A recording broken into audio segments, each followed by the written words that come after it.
I'm going to read chapter 4, but I'm going to demonstrate in real time um, the proper way to start chapter 4 is to go back to the intellectual technology, thought process, terminology, and transliterations. At the turn of the 20th century, African descendant peoples refused to participate in the perpetual smoldering of their dehumanization and made choices to segregate themselves behind the corporate veil of municipality. Few outlets exist to explore the conscious efforts of African descendants who sought autonomy through notions of God and regenerative agricultural practices in frontier spaces.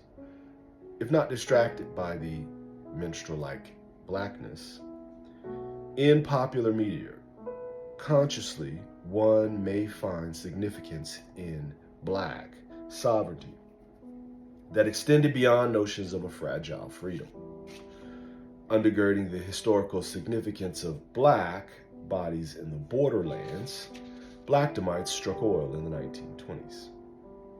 Finding Blackdom oil was significant because Blackdom ascended to Afrotopia. Borderland Studies helps to inform this new Black history. This narrative contains remixed intellectual technology to help the reader better absorb the methods, breadth, and scope used to reintroduce a story of people who thought they knew Blackdom and introduce a narrative to people who have never heard of Blackdom. In an effort to override a systematically imposed ignorance blanketing the United States and the world, I intentionally quarantine a reader to focus on the material presented. Black people was a notion developed by those attempting to craft a narrative of white superiority, as well as project the normalcy of white supremacy using popular media. As Europeans sought to colonize indigenous places and spaces, they created creature-like cognitive relationships between skin color, labor, and personhood. The history of whiteness reveals an association between the desired signifier of white people and the antithesis of Black people. The manufacture of Blackness in popular media has distorted reality for people of African descent and the identities they subscribed to.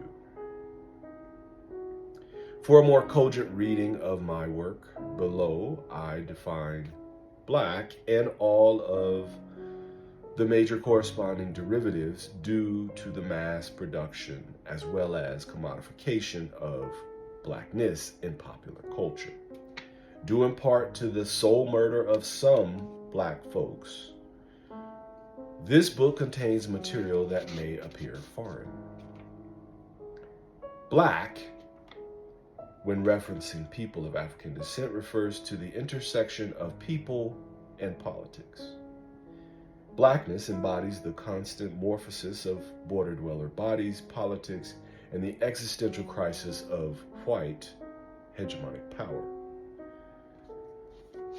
Black people, the term, embraces the humanity of people under the conditions of Americanism. Black sovereignty articulates the exercise of freedom within the souls of Black folks and the existential manifestations. Blackdom Townsite Company enables Black people to reach sovereignty in a legal system designed to assure white hegemonic power. Blackdom, as a term, functions as a catch-all expression with some focus on place. Blackdom has an emphasis on space rather than place for the purpose of including intangible signified notions of Black people. Blackdom imbues the bold possession of Black sovereignty and brands those who engaged in Blackdom. Black colonizer refers to a distinctive experience of Black folks, century-long colonization effort, and distinguishes between other colonizing forces that invaded indigenous lands.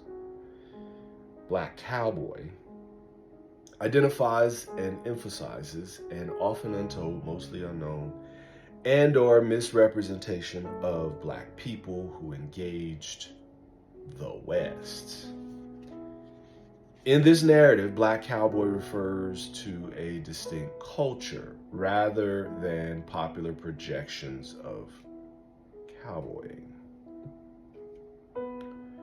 Black colonization continuum assumes the ontology of Black folks functions across generations as a guiding light to freedom and sovereignty. Black ministers nurtured the sovereignty impulse of Black folks throughout the Black colonization continuum. Black military personnel commanded respect in such a way that they helped shift and shape an often illiterate yet wise community. Black Freemasons were an outgrowth of Black folks striving and a signature institution in part responsible for Black folks' cognitive and multidimensional engagement of Mexico's northern frontier.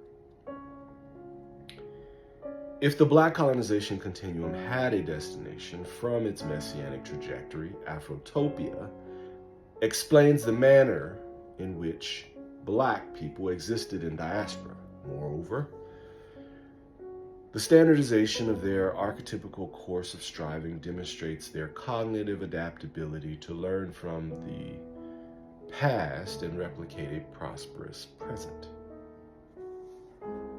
Afro-Frontier defines a specific course for Blackdomites who adapted in Mexico's northern frontier space white colonizers stole from a native and indigenous peoples. Afro-Frontierists were opportunists and beneficiaries in an era of American frontierism. Blackdom was a microcosm of hegemonic society, separate but equal. Afrofrontierism unifies the thought process above. Afrocentric notions of utopia often hinge on a mythologized trajectory of victimhood and/or redemption. Most often, Promised Land functions as an innovation of physical space divinely prepared for the faithful. In this narrative, Blackdom was both promised land and promised government lands confiscated from indigenous peoples. My intent is to be respectful of this era's skepticism of experts. Considering all known information can be accessed with a touch of a screen in the palm of your hands, misinformation also exists in the same space.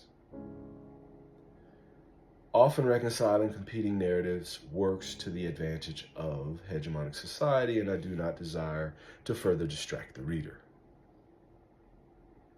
For example, throughout this piece, I consent to using Black when referencing people of African descent, even though race does not exist, racism does. Although Black was a Europeanized bastardization of Africanity, through a refined process of struggle, Black people wrestled with the colonization, and we must do the same.